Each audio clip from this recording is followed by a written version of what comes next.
Komite Hijaz dan berdirinya Nahdlatul Ulama. Ketika aliran Salafi Wahabi berkembang di Diriyah maupun Najd, itu belumlah membuat risau umat Islam dunia. Tetapi ketika mereka menguasai pusat Islam, yakni dua kota suci di Hijaz, Mekah dan Madinah, hal ini menimbulkan dampak dan gejolak yang luar biasa, termasuk dalam persebaran paham Salafi Wahabi ke seluruh pelosok dunia. Melihat perubahan ajaran yang terjadi di Hijaz, maka hampir seluruh umat Islam yang berfaham Ahlussunnah wal Jamaah di seluruh dunia memprotes rencana pemerintah baru di Hijaz yang ingin menerapkan hanya madhab Wahabi. Adapun paham Wahabi seperti larangan bermadhab, larangan ziarah ke makom-makom pahlawan Islam, larangan merokok, larangan berhaji dengan cara madhab, sampai makam Rasulullah SAW, para sahabat dan tempat-tempat bersejarah pun berencana akan digusur karena dianggap sebagai biang atau tempatnya kemusyrikan.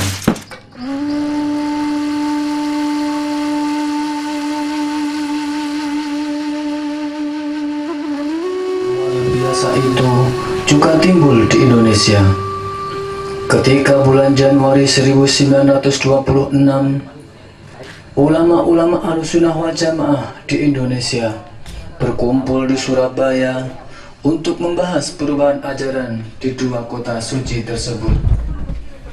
Dari pertemuan itu lahirlah panitia Komite Hijaz yang diberi mandat untuk menghadap Raja Ibnu Saud guna menyampaikan masukan dari ulama-ulama Ahlussunnah wal Jamaah di Indonesia.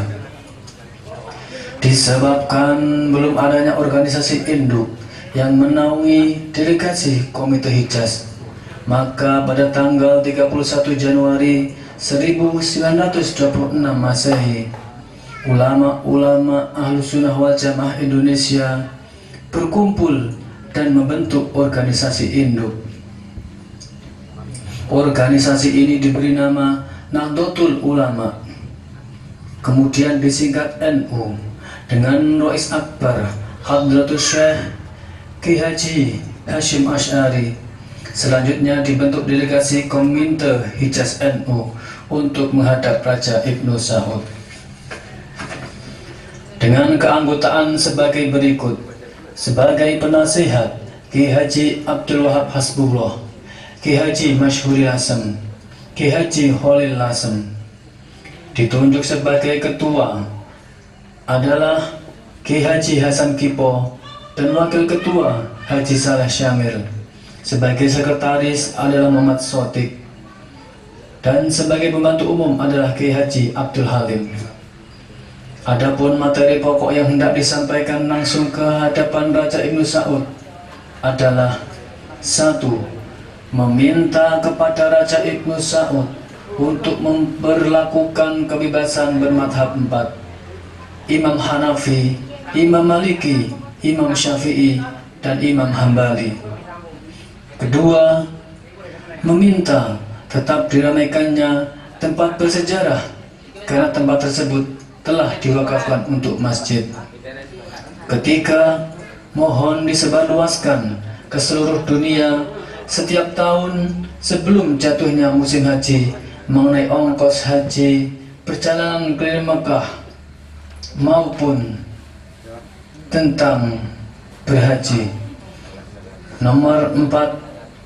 Mohon hendaknya semua hukum yang berlaku di negeri Hijaz ditulis sebagai undang-undang supaya tidak terjadi pelanggaran hanya karena belum ditulisnya undang-undang tersebut. 5. Jam'iyah Nahdlatul Ulama mohon jawaban tertulis yang menjelaskan bahwa utusan sudah menghadap Raja Ibnu Saud dan sudah pula menyampaikan usul-usul Nahdlatul Ulama tersebut.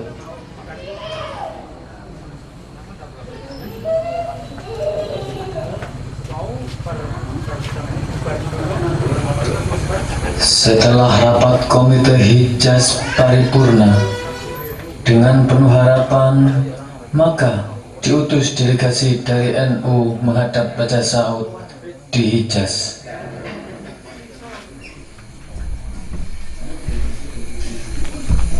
Maka Nahdlatul Ulama mendelegasikan perwakilan dari Komite Hijaz untuk menyampaikan hasil rapat tersebut guna menghadap Raja Saud di Hijaz. Setelah sampai di Hijaz, maka bertemulah delegasi NU dengan Raja Saud. Kemudian menyampaikan apa yang menjadi maksud tujuan dari Komite Hijaz. Setelah membaca, memahami delegasi Komite Hijaz dari NU, kemudian Raja Saud menimbang dengan penuh ketegasan. Akhirnya Raja Saud memutuskan menyetujui putusan dari NU. Maka setelah semuanya paripurna pertemuan itu, utusan Komite Hijaz pulang ke Indonesia guna menyampaikan kabar gembira kepada ulama Ahlussunnah wal Jamaah di Indonesia. Setelah waktu demi waktu berlalu, maka sampailah utusan Komite Hijaz ke Indonesia. Kemudian utusan langsung menghadap ke Kiai Haji Hasyim Asy'ari dan ulama-ulama lain yang berada di tempat tersebut. Kemudian disampaikan hasil dari pertemuan tersebut. Maka setelah diketahui dengan hasil yang bagus, maka disambutlah dengan kegirangan dan bersyukur. Alhamdulillah.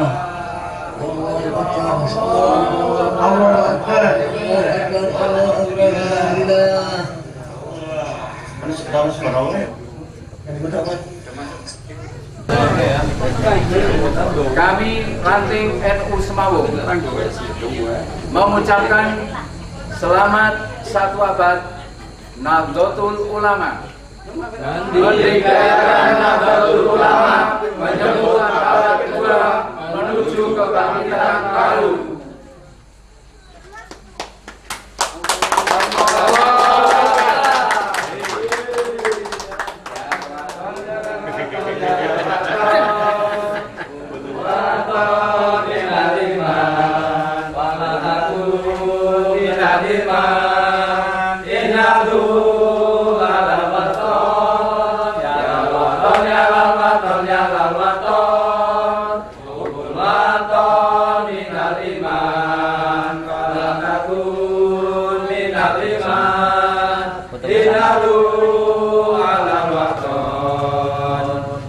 Indonesia biladi antaun wanul waqomah kullu mayatika yaumat qawmi hayat qimamah kullu mayatika yaumat qawmi hayat qimamah.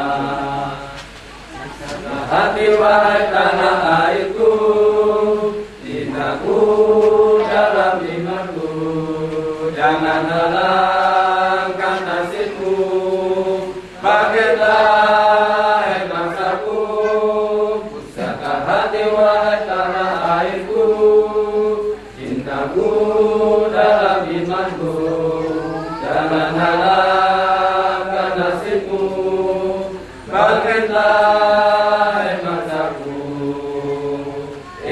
Indonesia negeriku, engkau panji martabatku, siapa datang mengancammu, kan binasa di bawah durimu, siapa datang mengancammu, binasa di bawah dunia